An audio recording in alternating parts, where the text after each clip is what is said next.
大家好，我的职业是会计师，请问大家对会计师有概念的，给我一个眼神，都没有。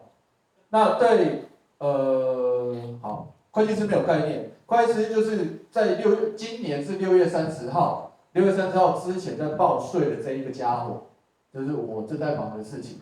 那 OK 吗？里面有就是对报税或者是对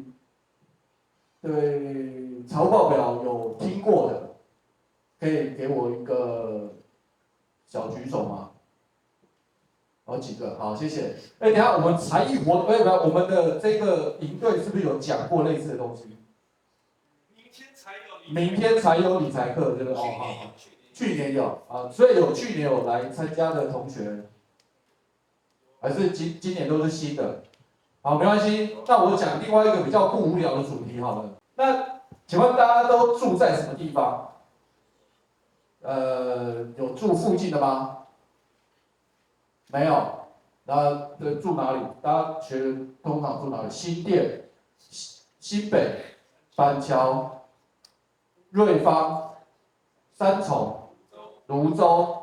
好，那为什么我要讲住在哪里？因为大家有听过华西街吗？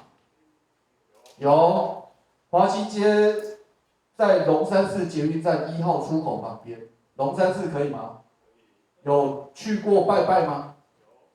我从小在那边长大。那大家请问对华西街有什么印象？吃蛇。还有呢？负面印象没关系，我受得起打击。还有没有？吃蛇。收保护费。我有在收，但是最近没有在收。还有呢？好，大家对华西街就比较少去，对不对？那我可以问一下大家去哪里？也没有，大家就来营队。必比登那卤肉饭啊，大家爱吃卤肉饭吗？可以。我们除了卤肉饭，还有甜汤也不错。哦，但是今天没有讲华西街，那只是我一个出生的地方。那为什么我提这2件事的原因是，大家有知道自己出生在哪里，以后要做什么吗？可能还没有那么仔细想过，对不对？我尽量在今天的课程里面带给大家这种感觉，好不好？好，那么再来就是，大家有看到这个名称的正面能量，对不对？短视频或那个短影音，大家有在看有没有？那是不是有一些心灵鸡汤的？那是毒鸡汤，不要听我的就好了。好，那这就是正面能量是要表达说我传达的讯息尽量都正面，那不抱怨不计较，尽量就是让所有来到我生命的人都可以成功，这是我想做的事情，所以我给自己这样的一个称号。好，今天我挑战了一件非常很难的事情，请问大家对历史的感觉是什么？背很多东西的请举手。好 ，OK， 谢谢。是不是要背很多地名、很多人名、很多事件，然后很多年代？大家有想象过背完这些东西对未来有什么好处吗？其实真的没有好处。背完之后，大家以后聊天就知道，哦，原来1900年是光绪26年，八国联军进北京城，就这样没了。八国联军关我什么事？哦，八国联军对中国有很大的重大影响，就这样就没了，你知道吗？对我们日常生活没有感觉，知道为什么吗？为什么我们现在学历史学成这样子？那你知道以前古代人学历史学不学？学同样一套东西，但是为什么他们学完当什么？当县太爷，当知府，当宰相，当皇帝。我们学完当什么？社畜。谁讲的？谁讲的？哦，没有问题，就是我们学完当社畜，为什么不一样？因为现在人用背诵学历史，以前人用思辨学历史。同样一套东西，用的方式不一样，它就会不一样。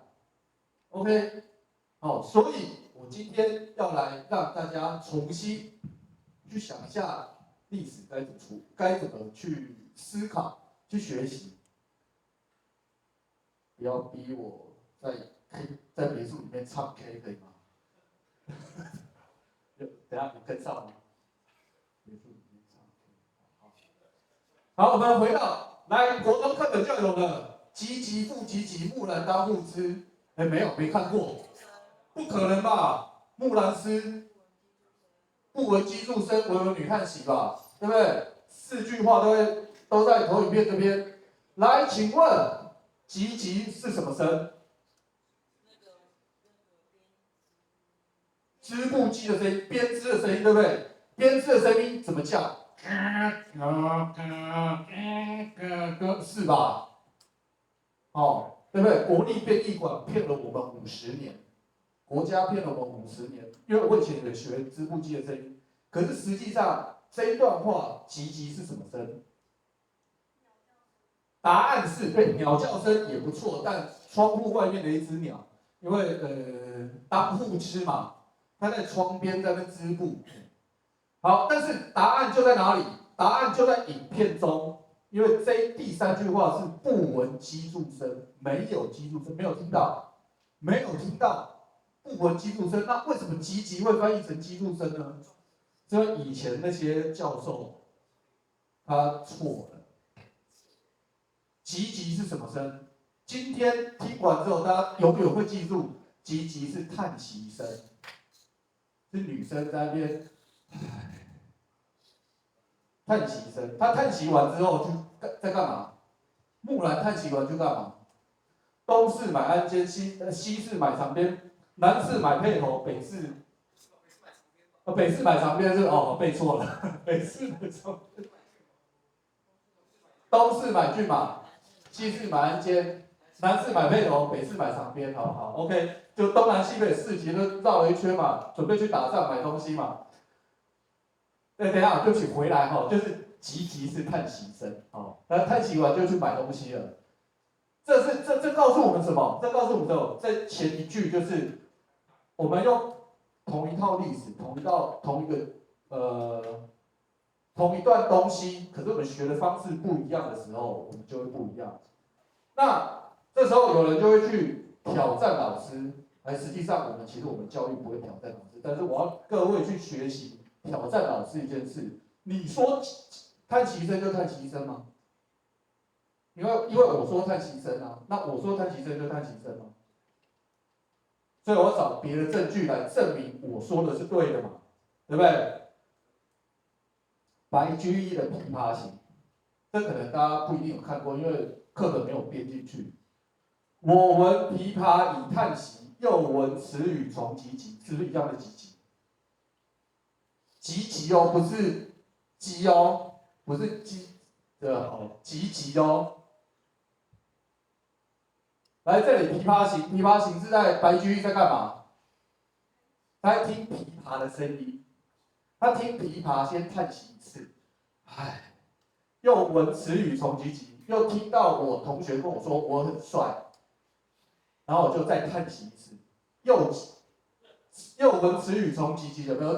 从是再一次的意思，从唧唧。请问如果这时候唧唧是机杼声的话，会怎样？不可能嘛，对不对？所以唧唧是叹息声。这里就是又闻此语，就再叹息一次。好，那么王昭君是干嘛？18岁去哪里？18岁就去关外嘛，嫁出去这样。积极抚心叹就是摸着心，然后女生摸着心其实蛮性感的，摸着心，然后就叹息了一下，有没有？积极抚心叹，他不会在摸着心的时候去做机杼声吧？比较不可能嘛，对不对？所以积极是叹息声。今天之后永远记得 ，OK？ 那讲这一段的原因，再回到刚刚所说的，就是同一套历史，不一样的学习方式 ，OK 吗？接下来用一个比较长的故事来跟各位多做一点练习。为什么我明明学了一个一样的文章，然后却在今天之后，原来看文章可以这样看，好吗 ？OK， 我在这时候挑战历史文章，我请有事吗？好，有人看到这个图有感觉吗？没有感觉，不知道。以上那履知道吗？不知道。有一个词语从这边，孺子可教，从这里来的。孺子可教从这个故事来的。好，那我开始讲故事喽。OK， 良臣从容，不由下邳一上。良是谁？楚河汉界有没有看过？棋盘上面的。为什么是楚河汉界？因为刘邦跟项羽定下一个契约，我们在一个地方做边界嘛，楚河汉界。这个是刘邦的军师，有一个叫张良的。请问有人看《火凤燎原》吗？哦，算了，那是只有我在看。啊？哦好，张良大家有感觉吗？刘邦的第一军师，很聪明的一个人。那对他的背景资料，战国七雄大家知道吗？秦、楚、燕、齐、韩、赵、魏，他是韩国的宰相，张良是韩国的宰相，然后他们家是做宰相做5代，就是自己爸爸、阿公、阿祖，再上去是谁？太祖。哦，这个哦，5代都做宰相。请问都做宰相的人，他们家会发生一件事，很爽，会很有钱，认真有钱。但是秦朝第一个灭了战国6雄，第一个灭的是谁？就是韩国。哦，所以他们张良是韩国宰相的最后一代，那他们家被灭掉了。那他可以做什么事？他可以跟姓连的一样，可以默默的就依附人家就好，他也可以享受荣华富贵。可是他没有，他去做了什么事？他去刺杀秦始皇。哦，就是这个人去想尽办法刺杀秦始皇。那刺杀秦始皇呢？用什么方式去刺杀秦始皇？他找了一个大力士，像好，就是找了一个大力士，拿着10轮去丢秦始皇的车子，有没有丢中？没有丢中，丢中就没有故事了。哦，就是没有丢中。那这时候，在这一个故事发生的时候，他是刚做完这件事。大家想象一下，去刺杀赖清德之后，然后会得到什么东西？会得到全国通缉，会被抓起来的。可是他做完这件事之后，在古代当然没有现在的网络那么发达，所以他逃到，大家知道他逃到哪里吗？他逃到山东那边。秦朝的首都在哪里？秦朝首都在西边，在那个靠近，好吧，中国地理就有点远，靠近山东1000多公里的长安那里，西安那里，好，那我这是表达说逃得很远，逃得很远。那这时候他刺杀完之后，他从容的步游这个下邳在山东那里的夷上，夷是什么？他从容就是刺杀完之后，从容的走在一座桥上面，因为那个桥就是小桥流水的小桥。哎呦，好，什么样的人在刺杀完总统的时候会很从容的走在大街上？什么样的人？第一个就是他笨蛋，第二个就是他丢小喝，胆识过人才敢这样。他有恃无恐嘛，就是我弄完之后，我就觉得我还可以继续这样子嘛。OK 吗？好，那这句话说出了他的个性是什么？是很大胆的，是很冲的，是敢冒险的。OK，那这时候我要说的是，一样的一句话，在历史上这样字写完，以前背的要死，背不起来。可是如果用思辨，用不同的方式去想它的时候，我们似乎懂得一些什么？为什么古代的人念完历史，他可以当县太，也可以当知府，可以当省长，可以当总统，是因为他会从以前人的故事学习到现在的做法。那以前的故事怎么学习到现在的做法？就是，来，请问你刺杀完总统之后，你会怎么做？然后他怎么做？那你就会发现，为什么他可以这样做？那为什么你会这样做 ？OK 吗？好，然后这时候他很从容的步游橡皮上，有一个老妇，就是一个老人家，像我一样，衣褐。为什么要讲他的衣服颜色？因为在那个时代，衣服颜色代表他的阶级。像我身上穿的黄色，谁才能用？皇帝才能用。所以我现在穿黄色 ，OK 的，好。那时候平民就是只能用穿褐色的衣服，你不能乱穿的，乱穿会被抓去关的。跟现在中国一样，乱讲话被抓去关的。那这就是这样子，就是那时候的阶级是这样。好，那有一个，刚刚讲到龙山寺，对不对？龙山寺前面的那些居民都依贺，就是他们是游民 （homeless），就是没有家的，就是让自己过得非常的自由自在。我不知道大家有没有对游民有这种感觉，就是他可能闻起来臭臭的，看起来脏脏的，然后精神状态不太好。可是他有一项是我们赶不上，他完全脱离社会规范。这个社会的规定什么，他不管的。他欠钱有没有差？他没差。他把自己的身份证卖出去，他没有差，他没差。他就是每天在那边50块过一天，每天给他2餐，2个便当，他就过一天。他有没有洗澡？有没有差？他没差。请问大家每天是不是洗澡？还是有人不是？你不要再躲了哦，就是你。是。有没有发现，这些游民他是有差？好，回来，好，我就是有一个像游民的人，治良所，这3个字是什么意思？治良所是他故意来的，他知道张良在这里，他故意来堵他的，要不然就是相遇就好了，或者是有一老妇巧遇，大家懂吗？就是用字不一样，就是它代表的意思不一样。好，再来，直堕其履一下，有一个游民在你面前故意把脚上的鞋子丢到桥下。再一次哦，有一个游民，又脏又破又穷又老的人，在你面前把鞋子丢在桥下，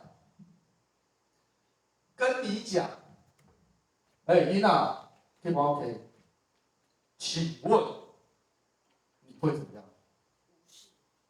谁无视，无视，对不对？来，你看他多老。我的在家20岁，白发苍苍，帮他拿回去，你好善良。OK， 好，这是你的答案跟选择，对不对？还有没有？还有没有？还有没有？来，你的，你知道故事，但是我知道你的想法，没有想法。你这样我很难跟你互动。等下你罚喝3杯。好，还有没有？还有没有？还有没有？如果是你，你会怎么做？又脏又破又穷又阶级，而且你知道他阶级比你低哦，因为在那个时代就是有阶级，他就是医客，他就是一般最低下层做可能挑大粪、砍柴，然后或者是运尸体的那种工作的人。请问你这样的一个人丢鞋子到桥下，然后你会怎么做？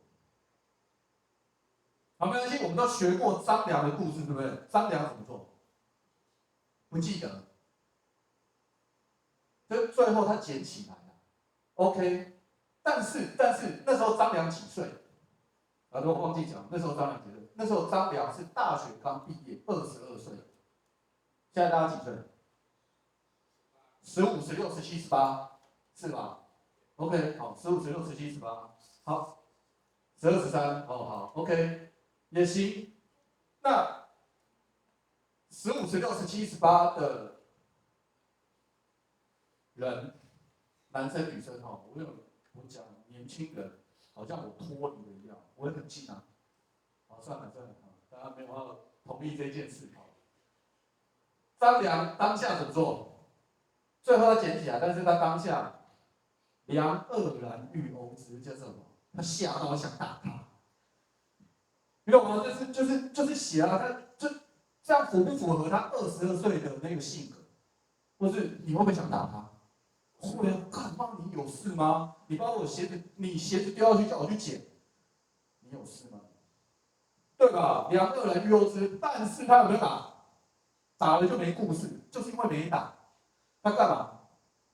为其老强忍。刚刚这位同学说的很好，哇，真的很老。那为什么要忍？他强忍，他为什么？他为什么把自己的脾气忍下来？为什么？因为他那时候是干嘛？他那时候是通缉犯，全国通缉。他打下去会怎么样？有人报官府，马上就把他抓走。我现在不方便，所以我忍下来，我就不打你。那他就去干嘛？下渠履，就去桥下捡那个鞋子嘛。这个时候更过分了，那个老人又穷又破又脏的老人做了什么事？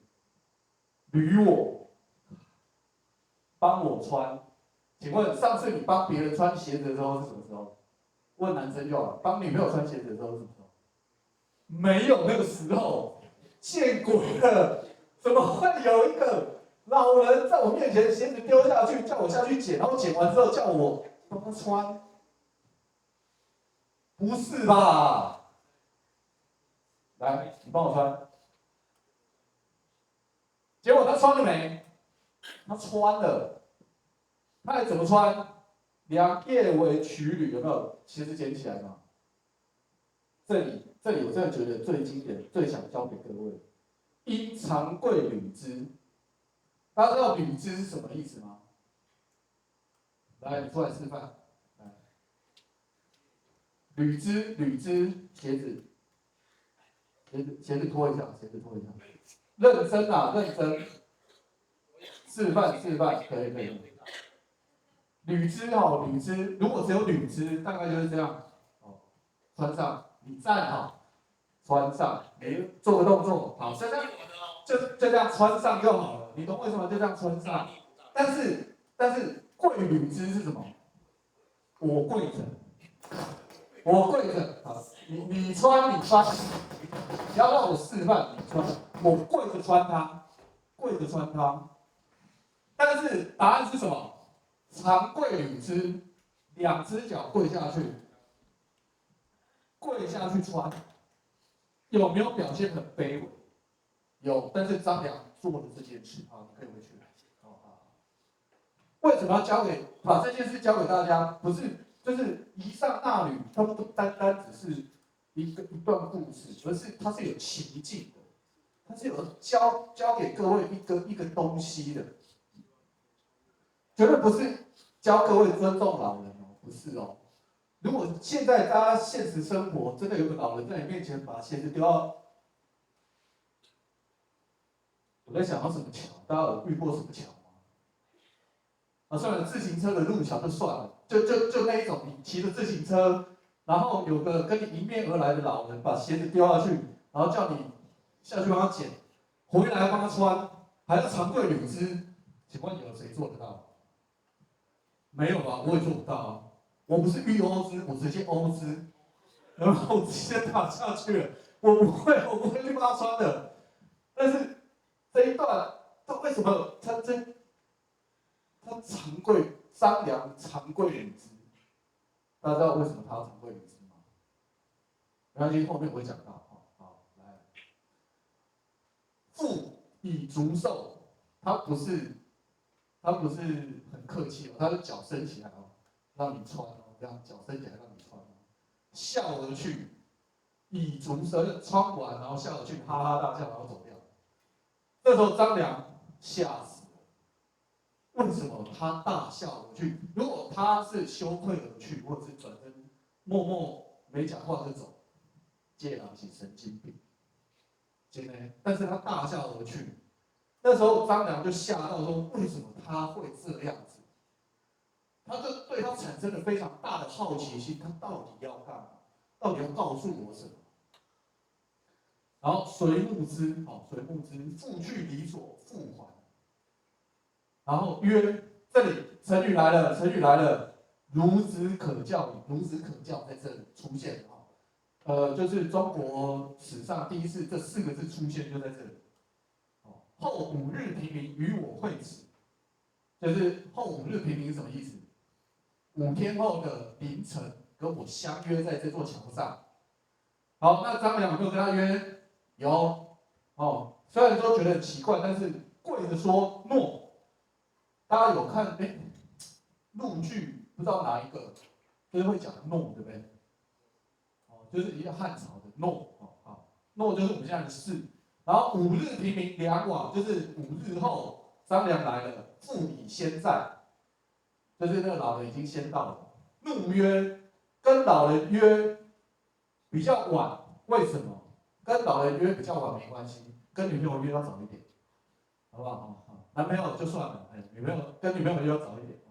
好，去约后5日早会，5日鸡鸣两往。鸡鸣是什么时候？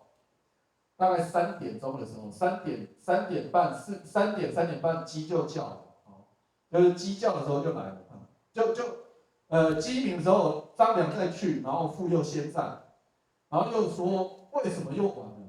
就再回去再约5天，然后在5日后，良夜未半往。张良夜未半，夜未半是什么意思？大家有跨年吗？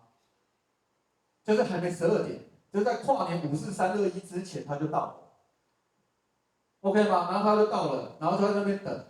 那时候老妇就来了，然后喜曰：“当如是。”那个老妇就说：“对，就是这样。”OK， 约完之后，拿出一篇书，就是我们在玩电动玩具或手游的时候，会有个引发隐藏剧情，就是这个剧情完成之后，会拿到一本《太公兵法》，然后得到这个兵法就智力加99。就是张良很聪明，来自于这个故事，就是他拿到了这个《太公兵法》。好，这篇故事不是教我们要尊重老人，或是跟人家约要早点到，不是，真的不是这样，真的也不只是这样。这个故事教我们，不是的，这个故事教我们2个字，一个用忍，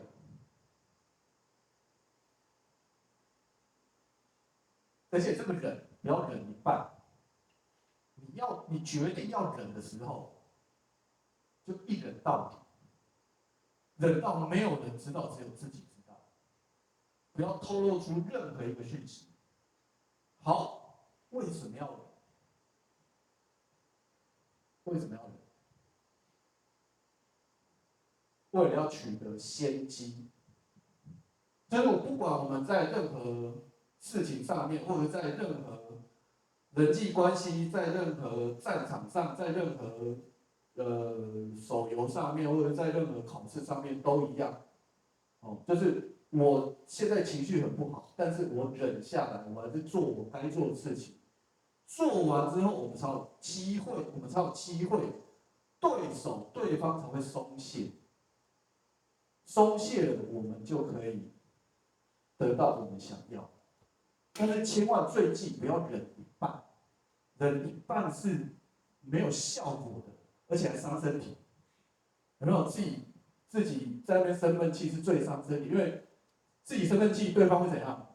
不会怎么样，什么事都没有，每天哈哈大笑过生日，不是过生日，过日子 ，OK 吗？所以用这个故事，它原本只是一篇很难背的文章，是一篇孺子可教出处的文章，可是实际上它教了这2个字的观念，只要忍就可以得到先机，得到先机，我们所有事情就能成功。OK， 好，前面这一段讲完这篇故事，除了要带给各位就是历史不一样的学法，大家以后看别篇文章就去想，如果是我会怎么做？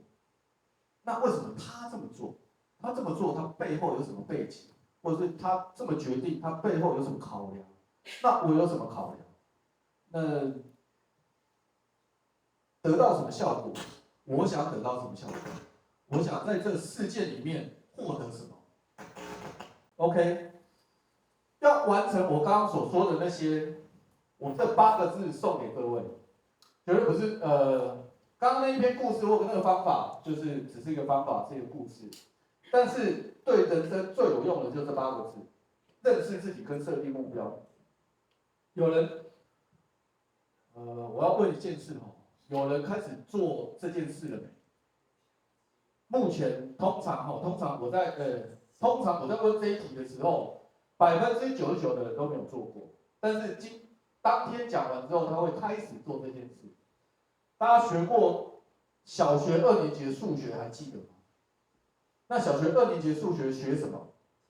学数线，从零加减乘除是不是？有。但是我记得我女儿小学2年级的时候，她在学数线，把认识自己当成零，好不好？零，就是自己在哪里，零，认识自己。然后设定目标，就是我要去的那个地方有一个数线嘛。请问2点之间最短的距离是什么？我在你面前，可是你不知道我爱你。哦，那是最长的距离啊。啊，2点之间最短的距离是什么？是直线吧？那我问各位，请问，如果你没有把自己的目标定起来，你要往哪里去？你就是你都不知道你自己要去哪，啊，你要去哪？对吧？如果我今天要到这位同学这边来，我是往后退一步比较快，还是直直走向他比较快？一定是直直走向他嘛。但是我要先确定我要找他嘛。我总不能去说，我要找他，结果我一直走这边吧。大家懂我意思吗？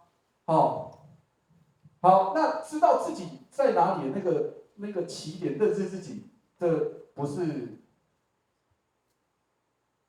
3分钟的事，它需要一点点时间，它需要做些什么事。我刚刚给了各位一个方法，去看历史的书。为什么？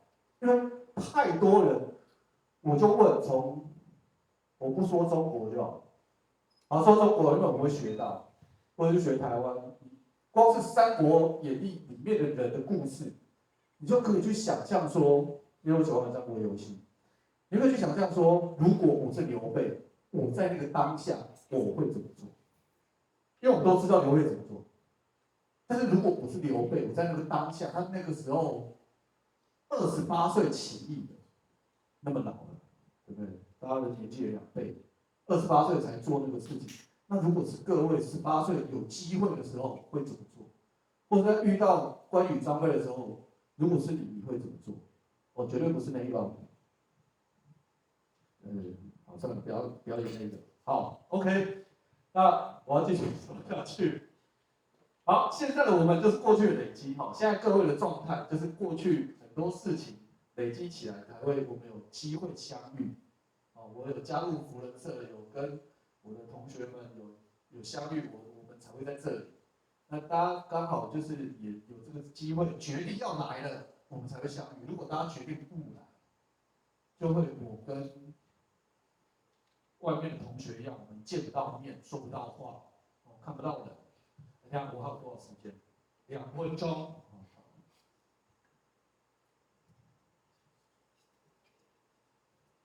大家有听过物以类聚吗？那下一句话就是人以群分，对不对？然后就是第3句话是什么？福祸相依吧，还是福祸定？就是我不知道各位有没有一种感觉，到我现在这个阶段啊，我认识一个人，因为我刚刚谈认识自己嘛，那如果我们要认识别人，对不对？看他旁边是谁。他旁边那一个人做什么行为，他认不认同他，就可以知道哦，原来他是这个观念。那如果他是这个观念，你就知道这个人长怎么样。OK 吗？因为答案在这里，人以群分，喜欢打棒球的会在一起，喜欢打篮球的会在一起，喜欢唱歌的会在一起，喜欢喝酒的会在一起，喜欢打羽球的在一起，就是可能就看到旁边的人，喜欢把妹的，我没有哦，是我对不对？哦，好，OK OK，喜欢在家发呆睡觉的，他们聊的话题就那个，好，为什么？因为人会聊自己舒服的，好，这样就可以知道，我们看别人对不对？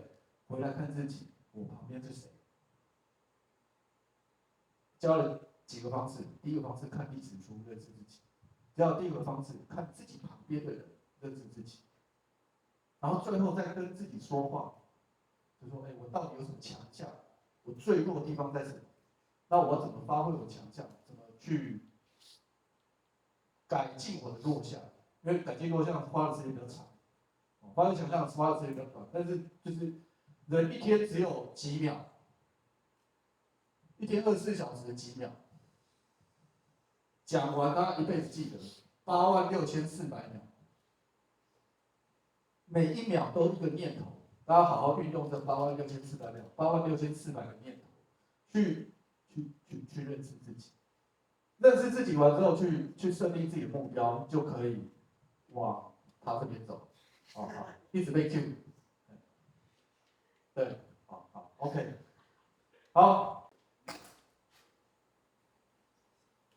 And you were the author. How would you want your story to go? That's the question that changed my life forever. Growing up in the hot Las Vegas desert, all I wanted was to be free. I would daydream about traveling the world, living in a place where it snowed, and I would picture all of the stories that I would go on to tell. At the age of 19, the day after I graduated high school, I moved to a place where it snowed, and I became a massage therapist. With this job, all I needed were my hands and my massage table by my side, and I could go anywhere. For the first time in my life, I felt free, independent, and completely in control of my life. That is, until my life took a detour. I went home from work early one day with what I thought was the flu, and less than 24 hours later, I was in the hospital, on life support, with less than a 2% chance of living. It wasn't until days later, as I lay in a coma, that the doctors diagnosed me with bacterial meningitis, a vaccine-preventable blood infection. Over the course of 2.5 months, I lost my spleen, my kidneys, the hearing in my left ear, and both of my legs below the knee.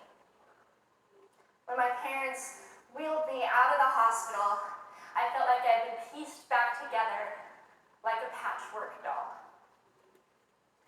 I thought the worst was over until weeks later when I saw my new legs for the first time.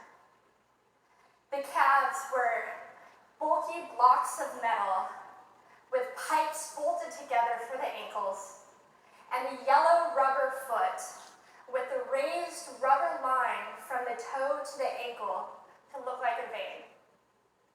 I didn't know what to expect, but I wasn't expecting that. With my mom by my side and tears streaming down our faces, I strapped on these chunky legs and I stood up. They were so painful and so confining that all I could think was, how am I ever going to travel the world in these things? How was I ever going to live the life full of adventure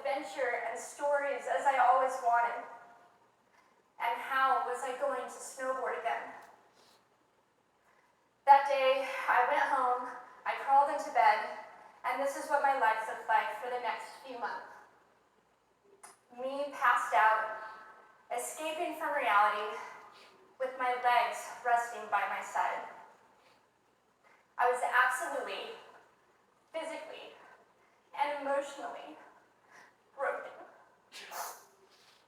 But I knew that in order to move forward, I had to let go of the old Amy and learn to embrace the new Amy.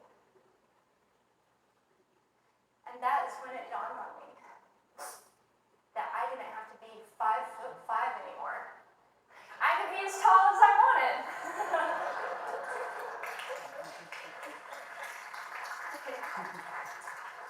Or as short as I wanted, depending on who I was dating. And if I snowboarded again, my feet aren't going to get cold. And best of all, I thought, I can make my feet the size of all the shoes that are on the sales rack. And I did. So there were benefits here. It was this moment that I asked myself that life-defining question. If my life were a book and I were the author, how would I want this story to go? And I began to daydream. I daydreamed like I did as a little girl. And I imagined myself walking gracefully, helping other people through my journey, and snowboarding again. And I didn't just see myself carving down a mountain of powder. I could actually feel it. I could feel the wind against my face and the beat of my racing heart as if it were happening in that very moment. And that is when a new chapter in my life began. 4 months later, I was back up on a snowboard. Although things didn't go quite as expected, my knees and my ankles wouldn't bend, and at one point, I traumatized all the skiers on the chairlift when I fell, and my legs, still attached to my snowboard, went flying down the mountain. And I was on top of the mountain still. I was so shocked. I was just as shocked as everybody else, and I was so discouraged. But I knew that if I could find the right pair of feet, that I would be able to do this again. And this is when I learned that our borders and our obstacles can only do two things. One, stop us in our tracks, or two, force us to get creative. I did a year of research, still couldn't figure out what kind of legs to use, couldn't find any resources that could help me. So I decided to make a pair myself. My leg maker and I put random parts together, and we made a pair of feet that I could snowboard in. As you can see, rusted bolts, rubber, wood, and neon pink duct tape. And yes, I can change my toenail polish. It was these legs and the best 21st birthday gift I could ever receive, a new kidney from my dad, that allowed me to follow my dreams again. I started snowboarding, then I went back to work, then I went back to school. Then in 2005, I co-founded a nonprofit organization for youth and young adults with physical disabilities so they could get involved with action sports. From there, I had the opportunity to go to South Africa, where I helped to put shoes on thousands of children's feet so they could attend school. And just this past February, I won 2 back-to-back World Cup gold medals.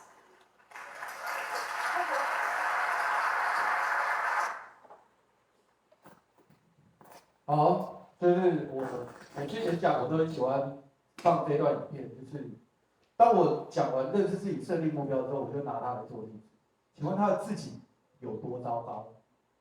就是膝盖在截肢，然后没有皮、没有肾，就是一个完全失控的一个状态。可是他目标没有很明确，他目标很明确，就是要再玩滑雪板。搞了自己拿2届世界冠军。那这就是我想要带给大家，就是自己是什么状态，自己的目标在哪里，把它想好，想好之后往那边走，走完不知不觉到了，到了那个感觉很开心的，没有问题。谢谢大家。